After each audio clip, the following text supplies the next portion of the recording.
attacks us with nuclear weapons, danger will come not just from blast or heat or nearby radiation effect, but also from fallout.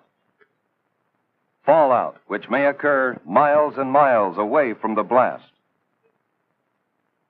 You need to know about fallout, what it is, how to detect it, and what to do to protect yourself against it. Everybody needs to know. Yes, this does mean you. Watch and listen. One day, these facts may save your life. What is this fallout, anyhow? Just bits of radioactive fall out of the mushroom cloud of the nuclear explosion and settle on the ground.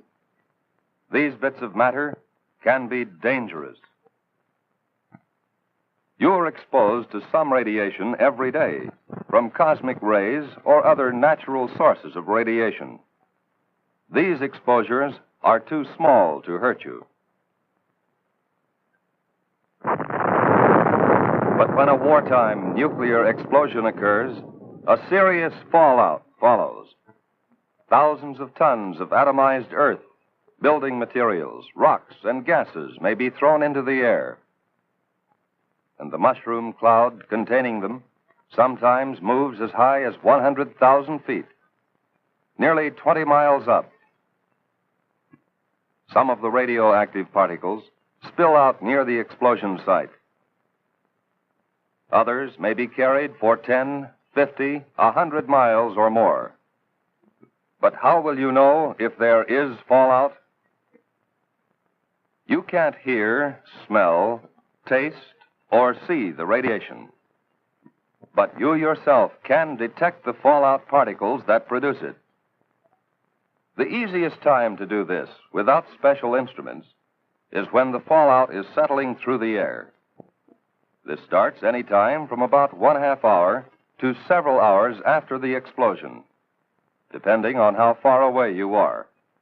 And it continues to fall for an hour or longer. Usually you can see the fallout. So if there has been an explosion of a nuclear weapon within a few hundred miles of you, you should suspect every unusual concentration of dust in the air of being fallout. After an explosion in daylight, watch any unusual accumulation of dust. At night, put a white or light-colored plate outside. Examine it every 15 minutes or so. If dust is accumulated on the plate, treat it as fallout. The particles in that fallout behave like miniature X-ray machines, sending out radiation in all directions. If there are many particles, and if you are exposed to them long enough, you will be hurt. Others will be watching for that fallout, of course.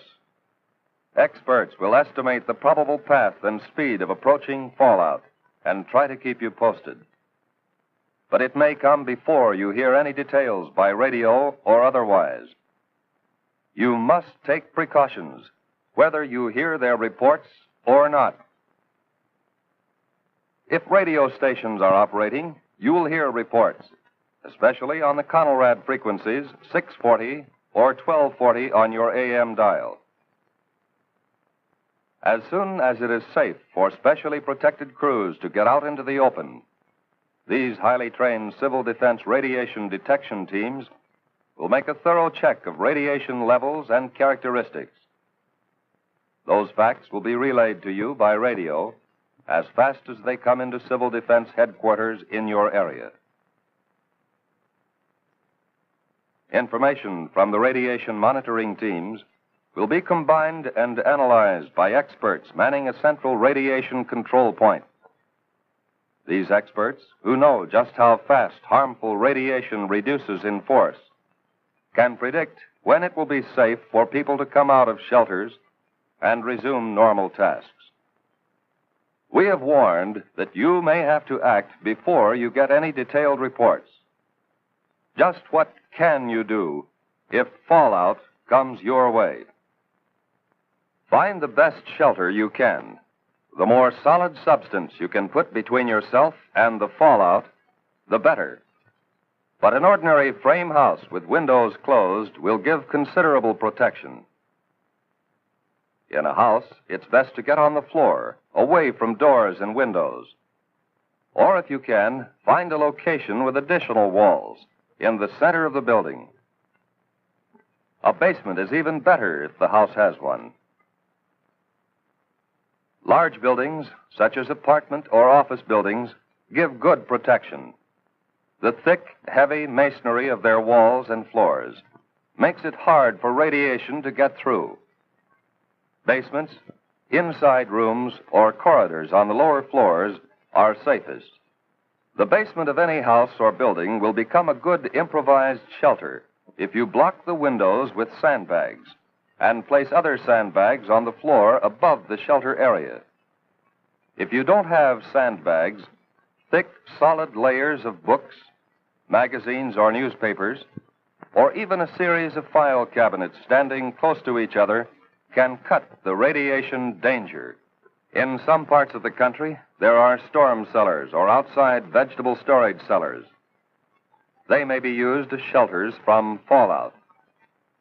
If you plan to use such a cellar, or your basement, or any other shelter, stock it with food and supplies. To equip and supply your shelter area, you need some of the same things you might take on a vacation camping trip. First, sleeping equipment to fit your shelter area.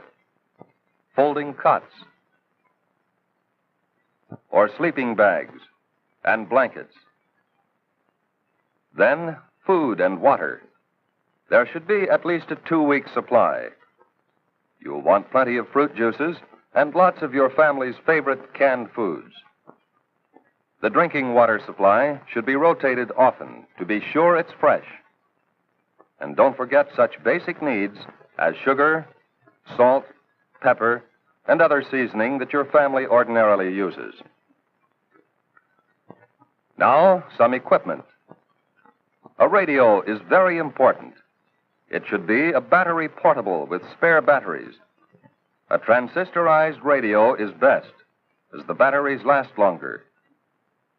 Next, you need light in the form of flashlights and a battery-operated lantern. Then, a good first aid kit.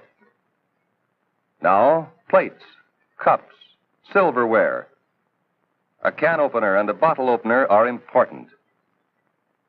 Add to these things enough closed containers to take care of garbage and human waste. Especially if there will be children in the shelter, include some books and magazines, paper and pencils, maybe 1 or 2 small, simple games. The best protection of all is the special shelter built according to specifications of your local civil defense organization. This has an air filter to allow ventilation, but keep dust out. And it has at least 3 feet of earth over it. It would be a good idea to go right now to your local civil defense office to secure plans for the type of shelter you want, and then to get busy on construction. Plans are simple, using standard materials. So maybe you can do the job yourself. But all this special shelter talk won't help very much if you are caught way out on the open road. If that happens, keep driving until you see a building, which may be a house or barn, church or school. Drive as close to the building as you can. Then get yourself and your family out of the car and take cover in the building. If you live on a farm and have sufficient warning, get your animals under cover and give them enough food and water to last several days. And if you can, cover any piles of hay or harvested crops that may be outside. If the explosion has been some miles away, you will have time to fill tubs and other containers with water before fallout arrives. All locations where outside dust does not penetrate will be safe storage points for water. Whatever kind of shelter you find, settle down and make the best of it. If there are others with you, help them by being as calm as you can, and don't be discouraged. You can go out for very brief periods if you are well covered and keep the dust off your skin. Wear heavy boots or shoes and pants tucked in or tied around the bottom to keep dust out. If any dust gets on you, brush it off promptly. And when you have a chance, wash it off. That dust can burn your skin. But what happens if you do get exposed to a great deal of fallout? Food or water has been contaminated by the dust. Internal damage may occur. When dust has been left on skin, there will be skin burns. When you have been near dust too long, there may be radiation sickness. Exposure can even cause death. If you have had considerable exposure, you will vomit and grow weak. But after a few hours, this sensation will pass, and by the next day, you may have had the last of it. Even if you have been exposed to excessive fallout, you may eat and drink just as you normally would. But don't force yourself. Whether you have had these symptoms or not, if Civil Defense radio announcements have said that radiation has been high in your section, keep an eye on your condition for the next few days. Watch especially for these developments in the 2 weeks following exposure. Return of nausea, sore throat, bruise spots developing without any known reason, loss of hair. These conditions, or nosebleed, or diarrhea, should be reported to a doctor or to the nearest first aid station set up under civil defense plans. Unless civil defense teams have warned that your area is still dangerously radioactive, you can get out and work to help yourself and help others.